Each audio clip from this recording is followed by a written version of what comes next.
ഒന്ന് രണ്ട് ടൂൾസാണോ ഉള്ളത്. MBBS നഴ്സിങ്ങിനൊക്കെ ഉണ്ട് ശരി, പക്ഷെ വെറ്റിനറിക്ക് ഓരോ മൃഗങ്ങൾക്കും ഓരോ രീതിയിലും ഓരോ വലിപ്പത്തിലും ഓരോ പേരിലുമുള്ള ടൂൾസാണ്.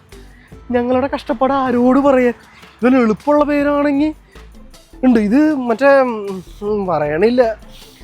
ഇപ്പോൾ ഓരോ പ്രൊസീജിയർ, ഇപ്പോൾ കാസ്ലിക് എന്ന് പറഞ്ഞൊരാളൊരു പ്രൊസീജിയർ ഉണ്ടാക്കിയെന്ന് വിചാരിക്കും, ആളുടെ പേരിട്ട് കാസ്ലിക് പ്രൊസീജിയർ. അല്ലെങ്കിൽ ഇപ്പോൾ എന്താ എനിക്കൊന്നും മഞ്ഞില്ല, പരീക്ഷ എഴുതുമ്പോൾ ചോദ്യം കാണുമ്പോൾ അല്ലെങ്കിൽ എന്തെങ്കിലും കാണുമ്പോൾ പറയാൻ പറ്റുള്ളൂ. അത്രയും കഷ്ടപ്പാടാണ്.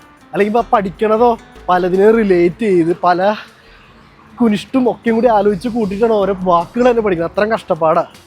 എന്തായാലും ഇതൊക്കെ എളുപ്പമായിരുന്നെങ്കിൽ, അല്ലെങ്കിൽ ആരെങ്കിലുമൊക്കെ ഒന്ന് റിവൈസ് ചെയ്തിരുന്നെങ്കിൽ ഒരു 10 വർഷം കൂടും 20 വർഷം കൂടുമ്പോഴൊക്കെ ഇത്തിരി എളുപ്പമുള്ള പേരാക്കിയത് എന്ത് നല്ലതായിരുന്നു. പഠിക്കുന്ന പിള്ളേർക്കും നല്ലതാ, ജോലി ചെയ്യുന്നവർക്കും നല്ലതാ. ഇപ്പം സർജറി ചെയ്തുകൊണ്ടിരിക്കുക, പെട്ടെന്ന് മോനെ ആ കിങ്ങിങ്ങും സാധനം എടുക്കുക എന്ന് പറയുന്ന അവസ്ഥയാണ്. പിന്നെ ഇവിടെയും നല്ല ഭംഗിയുള്ള റോസാപ്പൂക്കളുണ്ട് കേട്ടോ. അത്രയൊക്കെ തന്നെ. ആരോട് പറയാൻ, നമ്മൾ പഠിക്കും, നമ്മൾ പാസ്സാകും.